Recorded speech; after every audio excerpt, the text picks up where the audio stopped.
Valuation నుంచి చాలామంది చెప్తుండేది ఏంటంటే, తెలుగు మీడియం విద్యార్థులు చాలా నష్టపోయారనేటువంటిది ప్రధానంగా మనం వింటూ ఉన్నాం. సో, మీకు ఎవాల్యుయేషన్ ఎలా జరిగింది అనేటువంటి దానిపైన అవగాహన ఉంది కాబట్టి, మీరు ఏ అంశాలు పరిశీలించారు సార్? ఇక్కడ ఎక్కడెక్కడ ల్యాప్సెస్ అనేటువంటివి మీరు గుర్తించారు సార్? తెలంగాణలో ముఖ్యంగా యాక్చువల్గా ఈ సమస్య ఆంధ్రలో కూడా ఉందనుకోండి. బట్ ఇప్పుడు కంటెక్స్ట్ వచ్చేసి మనం తెలంగాణ గురించి మాట్లాడుతున్నాము. టీజీపీఎస్సీ ఇటీవల రిలీజ్ చేసినటువంటి మెయిన్స్ ఎగ్జామ్స్ ఏదైతే గ్రూప్ 1 మెయిన్స్ ఎగ్జామ్స్ ఏదైతే జరిగిందో దానిపైన చాలా వివాదాలు పత్రికల్లో చూస్తున్నాము. తర్వాత విద్యార్థులు చాలామంది తక్కువ మార్కులు వచ్చిన విద్యార్థులు మాతో కాంటాక్ట్ చేస్తున్నారు, బాగా మార్కులు వచ్చిన విద్యార్థులు కూడా వచ్చి మాతో ఇంటరాక్ట్ అవుతున్నారు. సో ఇవన్నీ చూసిన తర్వాత ఈ వాల్యుయేషన్లో ఉన్నటువంటి సమస్యలు ఏంటి, ఆ సమస్యలను మనం ఎలా అధిగమించాలి. సో ఈ టాపిక్ ముందుగా నేను సాక్షి ఎడ్యుకేషన్కు ధన్యవాదాలు చెప్పాలనుకున్నాను. ఒక మంచి టాపిక్ తీసుకుని విద్యార్థులను ఎన్లైటెన్ చేయడము, అట్ ద సేమ్ టైం మన రిక్రూటింగ్ ఏజెన్సీస్ కూడా ఈ సమస్యలు ఉన్నాయి అనేటువంటిది. ముఖ్యంగా ఇక్కడ మనము ఎవరిని విమర్శించడం అనేది జరగదు. సిస్టంలో ఉన్నటువంటి కొన్ని సమస్యలను డిస్కస్ చేసి ఈ సమస్యలను ఎలా అధిగమిద్దాం అనేటువంటిది మనం ఇక్కడ చర్చిస్తాము. ఒకటి ప్రధానంగా స్టూడెంట్స్ అలిగేషన్స్ ఏవైతే ఉన్నాయో, ఒకటి దాదాపుగా 40% తెలుగు మీడియంలో రాశారు. 40% తెలుగు మీడియంలో మెయిన్స్ ఎగ్జామ్ రాసిన వాళ్ళలో అసలు టాపర్స్లో ఎవరు లేరనేటువంటిది విద్యార్థుల యొక్క వాదన.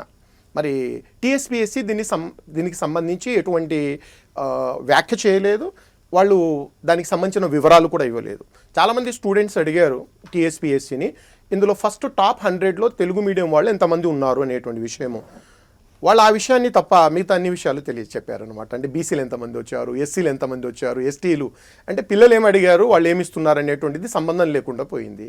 కాబట్టి ఇక్కడ నేను ఇంగ్లీష్ మీడియం వాళ్ళకు వచ్చి తెలుగు మీడియం వాళ్ళకు అన్యాయం జరిగింది, ఇంగ్లీష్ మీడియం వాళ్ళు రాయకపోయినా మార్కులు వచ్చాయనేది నేను చెప్పడం లేదండి ఎక్కడ కూడా. ఎందుకంటే ఇంగ్లీష్ మీడియంలో వచ్చిన వాళ్ళని కూడా నేను చాలామంది నా స్టూడెంట్స్ ఉన్నారు, వాళ్ళు చాలా మంచి బ్యాక్గ్రౌండ్ నుంచి వచ్చారు, వాళ్ళు ఐఐటీ బ్యాక్గ్రౌండ్స్ నుంచి ఉన్నారు, సివిల్ సర్వీసెస్ మాకే చాలామంది మా దగ్గరే సివిల్ సర్వీస్ కోచింగ్ తీసుకొని సివిల్ సర్వీస్ ఇంటర్వ్యూ వరకు వెళ్ళిన వాళ్ళు వీళ్ళందరూ కూడా ఉన్నారు. కాబట్టి వాళ్ళకు మార్కులు రావడంలో తప్పు లేదు. కానీ ఇక్కడ తెలుగు మీడియం స్టూడెంట్స్ అనే కంటే కూడా ఎక్కువగా అనలిటికల్గా రాసిన వాళ్లకు న్యాయం జరగలేదనేటువంటిది విద్యార్థులతో నేను చర్చించినప్పుడు నాకు తెలిసిన విషయము. అనలిటికల్గా ఈ సమస్య ఈ రిక్రూట్మెంట్కు కాదు, ఈ సమస్య ఎప్పటి నుంచో ఉందండి. ఈవెన్ ఆంధ్రప్రదేశ్ ఏపీపీఎస్సీ కండక్ట్ చేసినటువంటి మెయిన్స్ ఎగ్జామ్స్లో కూడా ఇదే సమస్య ప్రతిసారి వస్తుంది. మరి ఈసారి తెలంగాణలో ఎందుకంటే కొంత తెలంగాణ విద్యార్థులకు పోరాడే తత్వం చాలా ఎక్కువగా ఉంటుంది. ఒకసారి మీరు తెలంగాణ సంస్కృతి కానీ వాళ్ళ చరిత్రలో చూస్తే ఈ తెలంగాణకు సంబంధించిన వాళ్ళు ఎప్పటి నుంచో దశాబ్దాల నుంచి తమను దోపిడీ చేస్తున్నటువంటి వారి వ్యతిరేకంగా పోరాడడం అనేది సంస్కృతిలో భాగమైంది. అంత పోరాట పటిమ ఆంధ్రలో లేకపోవడం, అందుకని అక్కడ ఎక్కువగా కాంట్రవర్షియల్ రాదు. బట్ సమస్య అక్కడ కూడా ఉంది.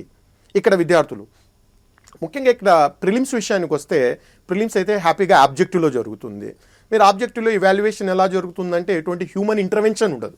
హ్యూమన్ ఇంటర్వెన్షన్ లేకుండా ఒక కంప్యూటర్, దీన్నే మనం ఆబ్జెక్టివ్ చూడండి, ఆ పాయింట్లోనే ఆబ్జెక్టివ్ అంటే ఎక్కడ కూడా ఏ రకమైనటువంటి సబ్జెక్టివిటీ లేకుండా, పక్షపాత వైఖరి లేకుండా ఒక యంత్రము మార్కులను ఇస్తుంది, అక్కడ అందరికీ న్యాయం జరుగుతుంది. ఇక డిస్క్రిప్టివ్ ఎగ్జామ్స్కి వచ్చేసరికి మెయిన్స్కు డిస్క్రిప్టివ్ ఎగ్జామ్స్ను మనం సబ్జెక్టివ్ ఎగ్జామ్స్ అని కూడా అంటుంటాం. వ్యాస రూపంలో రాసేటువంటి సబ్జెక్టివ్, పేరులోనుంది సబ్జెక్టివ్ మీనింగ్స్ చూస్తే బయస్ అనే మీనింగ్ ఒకటి వస్తుంది, పక్షపాత వైఖరి అనే మీనింగ్ ఒకటి వస్తుంది. డెఫినెట్గా అక్కడ హ్యూమన్ ఇంటర్వెన్షన్ ఉంటుంది. హ్యూమన్ ఇంటర్వెన్షన్లో సమస్యలు అనేటువంటి డెఫినెట్గా వస్తాయి ఇవాల్యుయేట్ చేయడంలో. ఇప్పుడు నేను ఒక ఎస్సేను ఒక వ్యాసాన్ని నేను రాసి మీకు 10 కాపీలు నేను జిరాక్స్ కాపీలు ఇస్తాను, మీరు 10 మంది ప్రొఫెసర్లకు పంపించండి, 10 రకాల మార్కులు వస్తాయి. అందుకనే దాన్ని మనం సబ్జెక్టివ్ అంటాం. It is subjected to the person who is evaluating అనమాట. ఇక్కడ ఆబ్జెక్టివిటీ ఉండదు, సబ్జెక్టివిటీ ఉంటుంది. సో ఇక్కడ జరుగుతున్నటువంటి పాయింట్ ఏంటంటే ఇవాల్యుయేషన్, నేను ఇక్కడ బేసిక్గా నేను మాట్లాడదలుచుకున్నటువంటిది క్వాలిటీ ఆఫ్ ఇవాల్యుయేషన్ గురించి మాట్లాడుతున్నాను. అవినీతి జరిగిందనేటువంటిది పత్రికల్లో ఎక్కడెక్కడో చదివాను, బట్ నాకు తెలియదు, దాని గురించి తెలియని విషయాల గురించి నేను మాట్లాడాను. అవినీతి జరిగిందా లేదా అనేది నాకు తెలియదు అది. కానీ క్వాలిటీ ఆఫ్ ఇవాల్యుయేషన్ మాత్రం నేను డెఫినెట్గా ప్రశ్నిస్తాను. ఏపీపీఎస్సీలో ఈ సమస్య ఉంది. డిస్క్రిప్టివ్ ఎగ్జామ్స్ను ఇవాల్యుయేట్ చేసేటువంటి స్టాండర్డ్స్ ఎలా ఉన్నాయనేటువంటిది ఇక్కడ ప్రశ్న. టీఎస్పీఎస్సీ విద్యార్థులు చాలామంది నష్టపోయిన విద్యార్థులు రోడ్లపైకి రావడంతో ఈ సమస్య చర్చకు వచ్చింది. బట్ అదర్వైజ్ ఈ సమస్య ఎప్పటి నుంచో ఉంది. ఇప్పుడు ఏం జరుగుతుందంటే మన యూనివర్సిటీలు చూడండి, తెలుగు 2 రాష్ట్రాల్లో కూడా ఈ యూనివర్సిటీల్లో ముఖ్యంగా ఈ ఆర్ట్స్ సబ్జెక్ట్స్ మీకు తెలుసు, ఈ ఎగ్జామ్స్లో అన్ని ఆర్ట్స్ సబ్జెక్ట్స్లో ఉంటాయి. హ్యుమానిటీస్ కానివ్వండి, సోషల్ సైన్సెస్ కానివ్వండి, దీనికి లైన్ షేర్ ఉంటుంది. ఎగ్జామ్స్లో వీటికి లైన్ షేర్ ఉంటుంది. ఈ ఈ ఆర్ట్స్ సబ్జెక్ట్స్ను బోధించేటువంటి ప్రొఫెసర్లు మీరు యూనివర్సిటీలో వెళ్ళండి, ఏ యూనివర్సిటీలో కూడా ప్రొఫెసర్లు లేరండి, ఖాళీగా ఉన్న యూనివర్సిటీలు. నేను ఎంఏ చదివి పిహెచ్డి కూడా చేశాను. నేను పిహెచ్డిలో నా యూనివర్సిటీ గురించి నేను చూస్తే చాలా షాకింగ్ ఏంటంటే అందులో ఒక్క లెక్చరర్ కూడా లేరు, ఒక ప్రొఫెసర్ లేరు. ఉన్న వాళ్ళందరూ రిటైర్ అయిపోయారు. తర్వాత కొత్తగా రిక్రూట్మెంట్ జరగలేదు.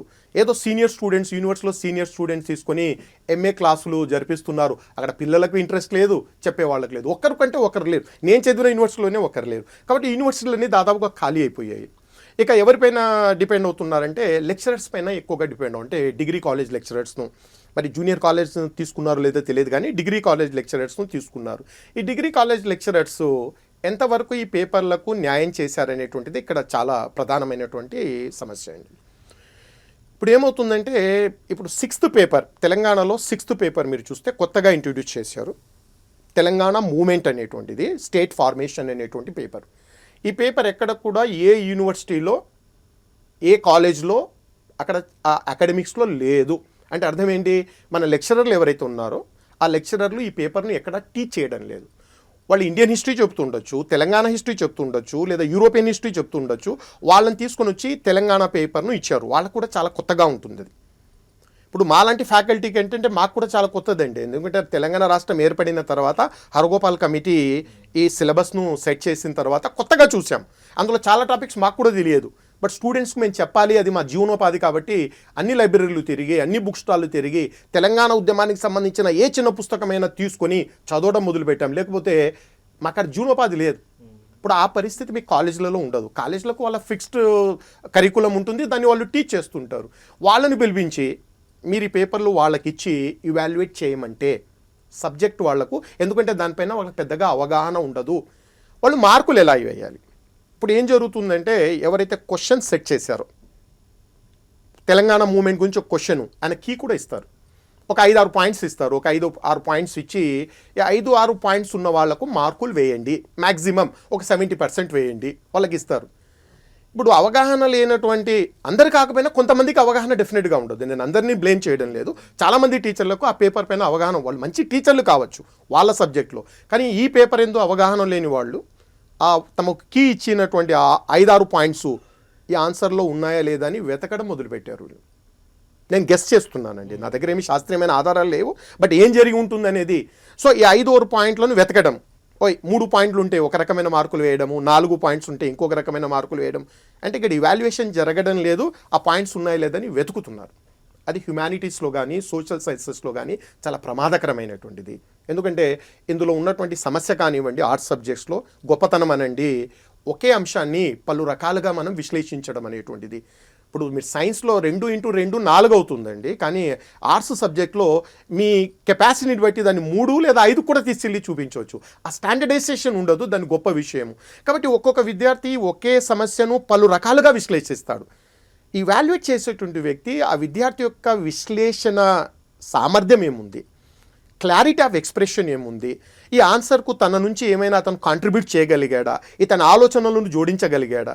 అంటే ఆబ్జెక్టివ్కు డిస్క్రిప్టివ్కు తేడా అండి. డిస్క్రిప్టివ్ ఎందుకు చేస్తారంటే ఒక విద్యార్థి నైపుణ్యం ఏంటి సొంతంగా, అంటే ఆన్సర్ అనేటువంటిది రాసే విధంగా కాకుండా ఆలోచించే విధంగా ఉండాలి. అంటే ఆ ఇవాల్యుయేటర్ కూడా ఎన్లైటన్ కావాలి. ఓహో, అద్భుతమైన పాయింట్స్ని అబ్బాయి యాడ్ చేయగలిగాడు, అద్భుతంగా ఒక ఇంట్రొడక్షన్ ఉంది, ఒక బాడీ ఆఫ్ ఆన్సర్ ఉంది, కన్క్లూజన్లో తన ఐడియాస్ ఇవ్వగలిగాడు, దీన్ని పలు రకాలుగా విశ్లేషించగలిగాడు. పుస్తకాల్లో లేని అంశాలు కూడా విశ్లేషణ, ఇది డిస్క్రిప్టివ్ పర్పస్. కానీ ఇక్కడ పర్పస్ అనేటువంటిది కంప్లీట్గా డిఫీట్ అవుతుంది.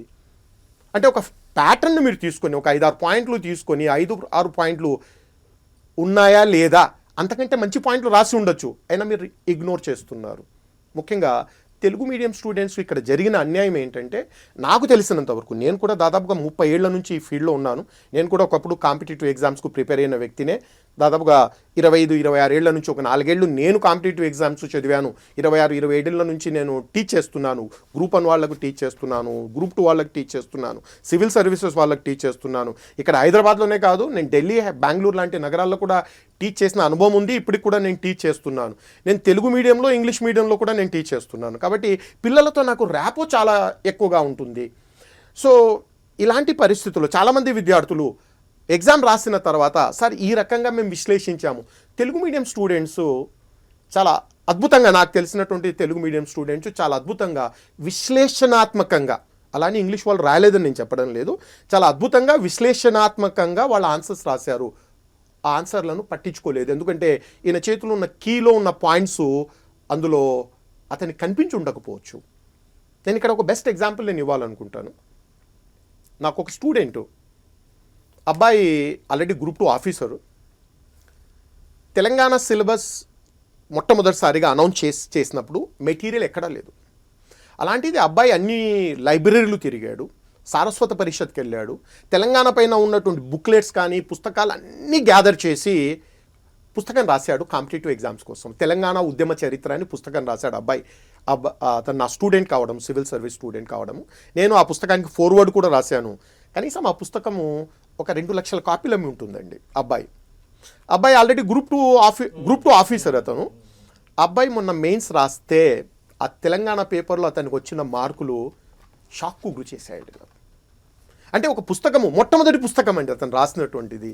ఆ పుస్తకము మేము కూడా ఫ్యాకల్టీలో అప్పుడప్పుడు ఏం రాశాడని అతని సోర్సెస్ ఒకసారి పుస్తకం రాసిన తర్వాత ఆ సోర్సెస్ అన్ని నా దగ్గర తెచ్చి చూపించాడు అతను, ఒరిజినల్ సోర్సెస్. సార్ ఈ పుస్తకాల నుంచి నేను రాశాను. అబ్బాయితో నేను మొన్న మాట్లాడుతుంటే చాలా బాధేసింది.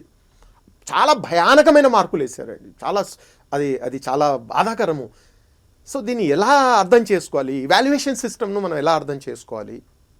అలానే ఇంగ్లీష్ పిల్లలు, ఇంగ్లీష్ మీడియంలో రాసిన వాళ్ళు సరిగా రాలేదని నేను చెప్పడం లేదు, వాళ్లకు న్యాయం జరిగి ఉండొచ్చు.